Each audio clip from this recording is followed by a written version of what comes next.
I help him all year long, except at Fort Worth where we're both showing quite a few horses and stuff. And I think for me, the explanation probably needs to come from him as far as like what he wants back there. But I know when he heads for me, I always know the cows, like when it gets tight on the horns, I never have to worry about the cow coming back to me. Like he can read if a cow's gonna get heavy or if a cow checks off or something.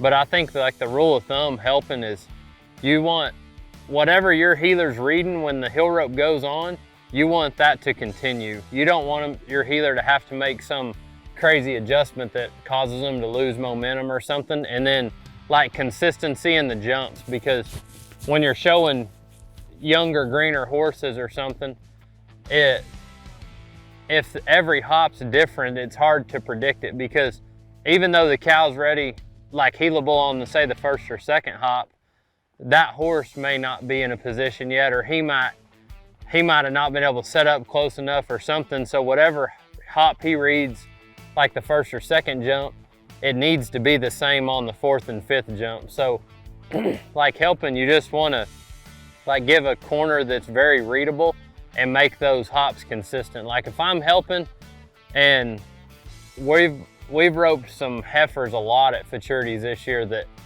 they don't ever take the same hop twice. And so like if a cow takes a funky jump and I see that there's no consistency in the jumps, like I'm not gonna panic and start lifting my horse up. Like I'm gonna pull on that cow's head and try to get the cow to take a big jump somewhere that he can set his rope down. Because if they're bouncing around and they're not ever opened up, it's hard for him to ever like have a good place to set his rope down with good timing. So you just want very readable corner and then consistency in the jumps, I think. And then definitely make sure you always have the cow's head. Like if I give the cow his head back at any time, I know for a fact when I dally and face that my man's gonna be looking up the rope at me wondering why I gave the cow's head back. Wondering if the horse fell down or something. He wondering if my horse died during the run or hell froze over or something. But no matter what, don't give the head back.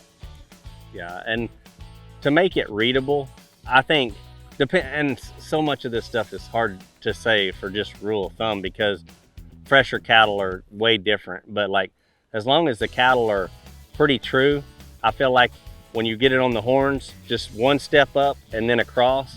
But a lot of people, when they step up, they never quit stepping up.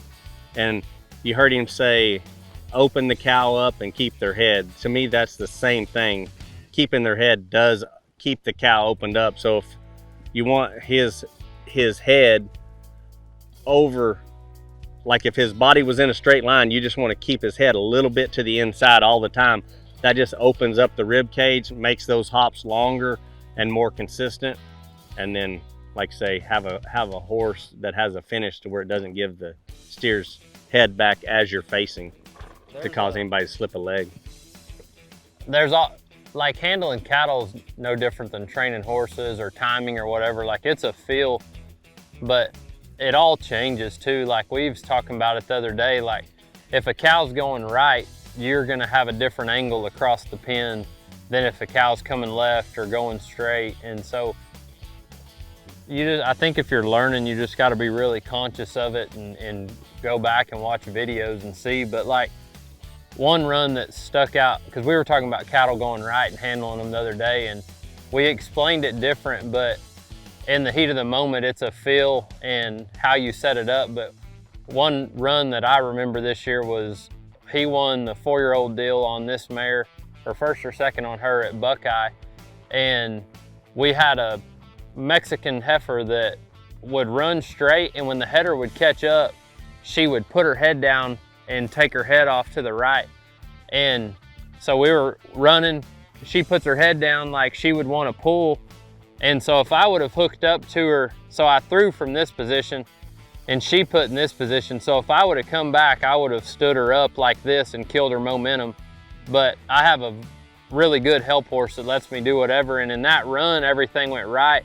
And like my horse let me push out the front, turn the cow's head and pick her up, and she never lost momentum. Well, he was he never broke stride. He had his hand down riding the whole time, and as funky as that could have been, nothing ever changed. He held her on the second hop and was the high score of the day, and like the run just flowed.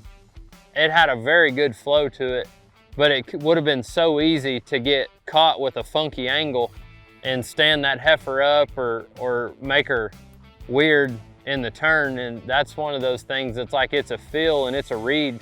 When roping the horns, like helping, is just a byproduct. You're expected to rope the horns 100% of the time, but the real helping starts after you put it on the horns, because you've got to give your man something that he can read and something he can ride to.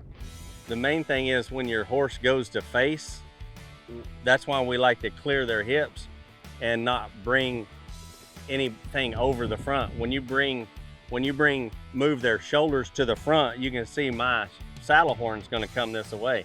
But when I've got their shoulders blocked off and I clear their hips, my horn keeps moving this way. And so it's obviously hooked to the steer. And so that's the way I know to do it. If you slow faces down and you see yourself doing this, you're giving the steer's head back at some time, because the saddle horn's going back to the steer's head. The best way I can describe it is if you're pulling on a line. So if you're pulling on this line, you don't want to go back to this side of the line to face. If this is the cow and this is your horse, and you go this way, you're going to give the cow's head back. If you can face, like he's saying, with your hips and stay to the inside of that imaginary line coming off like your right hip, then you should be able to keep the cow's head.